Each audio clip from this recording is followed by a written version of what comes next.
First ever factory outlet Mukunda jewelleries, Kukatpally, Khammam, Kothapet, Somajiguda, Hanamkonda and Suchitra.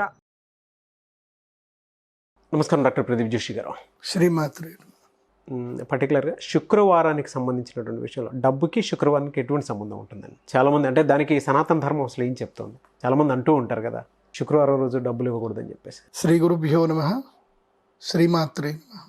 శుక్రవారం, ఈ శుక్రవారానికి చాలా అద్భుతమైన విలువ ఉంది. గ్రహాలలో 2 గ్రహాలు శుభగ్రహాలు, గురువారము శుక్రవారం. శుక్రగ్రహము భోగభాగ్యాలకు, విలాసాలకు, ఆనందాలకు, సుఖ సంతోషాలకి, అన్నిటికీ అంటే ఎక్స్టర్నల్ ప్లెజర్స్ ఏవైతే ఉన్నాయో వాటన్నిటికీ శుక్రుడే కీలకం. శుక్రుడు లేకపోతే మనం లేం. శరీరంలో శుక్రము అంటారు. శుక్రం అంటే ఏంటి? స్పర్మ్, వీర్యం. వీర్యం లేకపోతే మన జనరేషన్ ఉందా అంటే లేదు.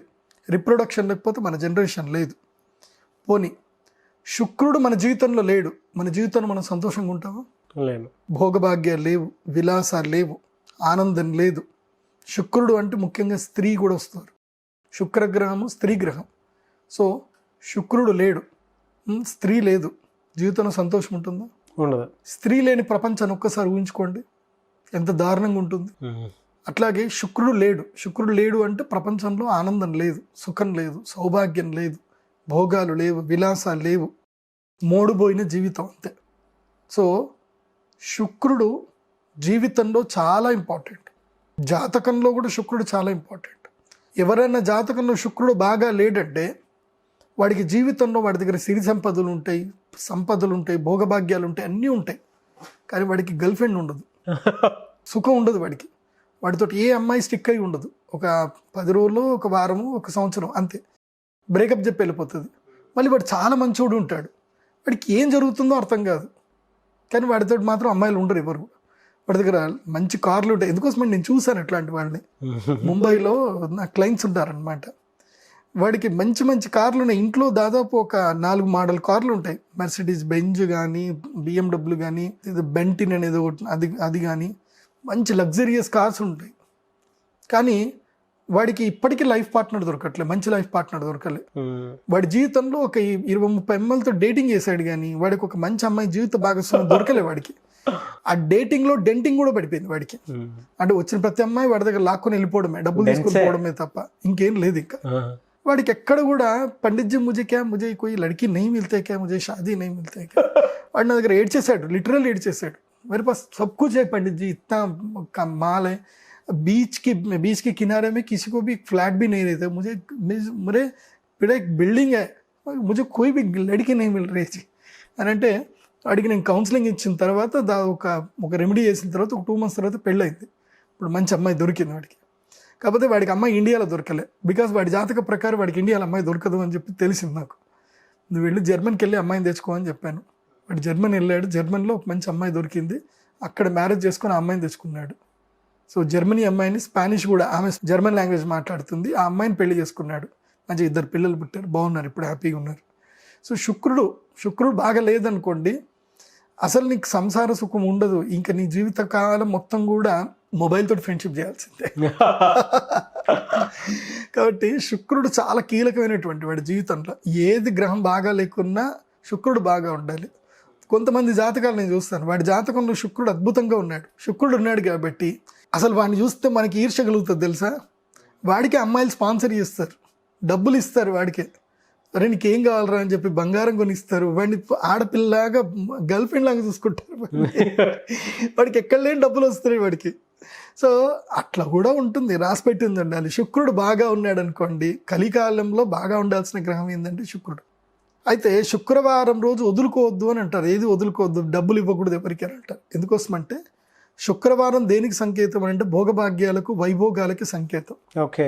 అందుకోసమని శుక్రవారం రోజు మనం ఎవరికి డబ్బులు ఇవ్వకూడదు. ఇచ్చాము అని అంటే మనతో పాటు మన డబ్బులు కూడా, మన శ్రీమంతత్వం కూడా వెళ్ళిపోతుంది. ఇంకోటి కూడా గుర్తుపెట్టుకోండి, చాలా మందికి డబ్బులు ఇస్తారు. డబ్బులు ఇచ్చేటప్పుడు కూడా శుక్రవారం రోజు ఒకళ్ళు డబ్బులు ఇవ్వాల్సిన పరిస్థితి ఏర్పడితే డబ్బులు తీసుకెళ్ళి ఒక టేబుల్ మీద పెట్టండి, తీసుకో అని చెప్పండి, ఓకే. కానీ చేతి పెట్టి డబ్బులు ఇవ్వకండి. డబ్బులే కాదు, శుక్రవారం రోజు డబ్బులు ఇవ్వకూడదు. ఉప్పు అస్సలు ఇవ్వకూడదు, ఇంకోళ్ళ చేతికి ఇవ్వకూడదు. ఆవాలు ఇవ్వకూడదు ఇంకొకళ్ళ చేతికి. ఇలా శుక్రవారం రోజు నూనె ఇవ్వకూడదు, నెయ్యి చేతికి ఇవ్వకూడదు, పెరుగు చేతికి ఇవ్వకూడదు. ఓయమ్మ. ఏది చేతికి ఇచ్చినా నీ యొక్క సంపదలు దాంతోపాటు వెళ్ళిపోతూ ఉంటాయి. ఓకే. కొన్ని వస్తువులు ఉంటాయి చేతికి తీసుకోకూడని వస్తువులు కొన్ని ఉంటాయి.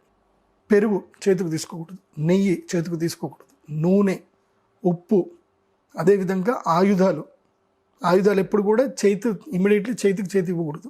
ఎందుకండి? ఎందుకు ఇవ్వకూడదు అంటే ఇప్పుడు ఉదాహరణకి కత్తి ఉంది, కత్తి ఇచ్చేటప్పుడు బై మిస్టేక్ వాడి చెయ్యి జరిగినా ఏది జరిగినా చూడకపోయినా గుచ్చుకునే అవకాశం ఉంటుంది. అది ఒకటి లాజిక్ చెప్పుకుందాం. కానీ ఇనుము ఎప్పుడు కూడా చేతికి తీసుకోకూడదు. ఇనుము చేతికి మారింది అనుకోండి, అది దరిద్రం అన్నమాట. అది వాళ్ళ దగ్గర నెగిటివ్ని నువ్వు తీసుకుంటున్నట్టు లెక్క. కాబట్టి ఇనుము చేయి ముట్టకూడదు. అందుకోసం మీరు ఎవరినైనా చూడండి, నూనె వ్యాపారము, ఇనుము వ్యాపారము, ఇసుక వ్యాపారం ఎవరైతే చేస్తారో వీళ్ళకి డబ్బులు విపరీతంగా సంపాదిస్తారేమో, కానీ ఒక తరం మాత్రమే సుఖంగా ఉంటుంది, రెండవ తరం సుఖంగా ఉండదు. ఇంకా రెండవ తరంకి ఎక్కడో ఒక దగ్గర హెల్త్ ఇష్యూస్, కాంప్లికేషన్స్ అన్నీ వస్తాయి. మూడవ తరం అయితే గ్యారంటీ వస్తుంది, నేను చూశాను కాబట్టి. అందుకోసం ఇనుము వ్యాపారం చేసే వాళ్ళకి మేము పెద్ద పెద్ద రెమెడీస్ చేపిస్తాం. వాళ్ళకి, బాబు నువ్వు ఎంత సంపాదించవచ్చు ఇనుము మీద, నూనె మీద కూడా నువ్వు ఎంతైనా సంపాదించవచ్చు, కానీ నువ్వు రెమెడీ సరిగ్గా చేసుకోలేదు అనుకో ఎత్తి ఒక్కసారి కొడుతుంది అన్నమాట. అందుకోసమే ఇనుము తర్వాత నూనె ఇవి రెండు చేతికి ఇవ్వకూడదు. ఈ వ్యాపారం చేసినా తప్పకుండా ప్రతి సంవత్సరము ఒక పరిహారాలు తప్పకుండా చేయించుకోవాలి. నెక్స్ట్ ఉప్పు ఇవ్వకూడదు అని అంటారు. ఉప్పు కూడా ఏంటంటే ఈ ప్రపంచంలో అన్కంపారబుల్ వస్తువు ఏదైతే ఉందో అది ఉప్పు. అన్కంపారబుల్. ఉప్పు నువ్వు దేంతో పోలుస్తావు చెప్పు? పోల్చడానికి ఏమీ లేదు, ఉప్పు ఉప్పే. కాబట్టి ఆ ఉప్పు అనేటువంటి వస్తువు ఏంటంటే అది బరువైన వస్తువు, అందులోపల అది నెగిటివ్ని పారద్రోలే వస్తువు. అలాగే నెగిటివ్ని మనం ఇప్పుడు నేను ఇస్తున్నాను నీకు ఉప్పు, ఇస్తున్నప్పుడు ఏం చేస్తుందంటే అది నా నెగిటివ్ని పారద్రోలుతుంది. పారద్రోలినప్పుడు ఏం జరుగుతుంది, అది నీకు కూడా వచ్చేస్తుంది. నీ దగ్గరికి వచ్చిన తర్వాత నీ నెగిటివ్ పోవడం వేరు, కానీ నా దగ్గర ఉన్న నెగిటివ్ని అయితే నీకు ఫస్ట్ ఆపాదించేస్తుంది అది తీసుకొని. కాబట్టి ఉప్పుని ఎప్పుడు కూడా చేతికి తీసుకోకూడదు. సో ఇలా నూనె కూడా తీసుకోకూడదు. నూనె అసలు నూనె అనేది ఏంటంటే నూనెని దానం తీసుకోవాలంటే ఒకప్పుడు బ్రాహ్మణులు, ఇప్పుడు కూడా ఉన్నారు చాలామంది డిమాండెడ్, నువ్వుల నూనె దానం తీసుకోవాలన్నా, నూనెని చేతికి తీసుకోవాలి అన్నా సరే నాకు 1 తులం బంగారం ఇస్తే నూనె దానం తీసుకుంటా అంటారు. ఏది 500 రూపాయల నూనెని దానం తీసుకోవడానికి 50,000 అడుగుతారు. అంటే అర్థం ఏంటి అంటే అది అంత నెగిటివ్ని ఇస్తుంది అన్నమాట. సో ఆ తీసుకునే వాడికి నెగిటివ్ ఇట్లా అంటుకుంటుంది పూర్తిగా. నూనె జిడ్డు ఎట్లాగైతే అంటుకుంటుందో అట్లా ఆ నెగిటివ్ అంత భయంకరంగా అంటుకుంటుంది. వాళ్ళు తులం బంగారం ఇచ్చినా తక్కువనే వాళ్ళకి నూనె. అట్లాగే పెరుగు చేతికి ఇవ్వకూడదు అంటారు. ఎందుకోసం అంటే పెరుగు ఎప్పుడు అరచేతిలో వేసుకోకూడదు, చేతికి ఇవ్వకూడదు. ఎందుకోసమని అంటే మరణం అయిన తర్వాత, ఎప్పుడైతే గనక చనిపోయిన తర్వాత ఎవరైతే ఇంటికి వస్తారో అప్పుడు మాత్రమే పెరుగు అరచేతిలో వేస్తారు. పెరుగు అరచేతిలో వేసి నాకుమంటారు. అది ఒక సంకేతం అన్నమాట. సో కాబట్టి ఇవన్నీ చాలా చిన్నవి ఉంటాయి మన సనాతన ధర్మంలో. కొన్ని మనం ఫాలో అవ్వాల్సినవి ఉంటాయి. ప్రతి దానికి ఎక్కువ లాజిక్ వెతుక్కుంటూ వెళ్ళకూడదు. పెద్దోళ్ళు చెప్పారా ఏదో ఉండే ఉంటుంది అనాలి, ప్రశాంతంగా పాటిస్తూ పోవాలి అంతే. అందుకే శుక్రవారం రోజు సిరిని విడవద్దు. శుక్రవారం రోజు ఎట్టి పరిస్థితుల్లో డబ్బులు మీరు వదులుకోకండి, ఎవరికి డబ్బులు ఇవ్వకండి, ఎవరికి అప్పులు ఇవ్వకండి.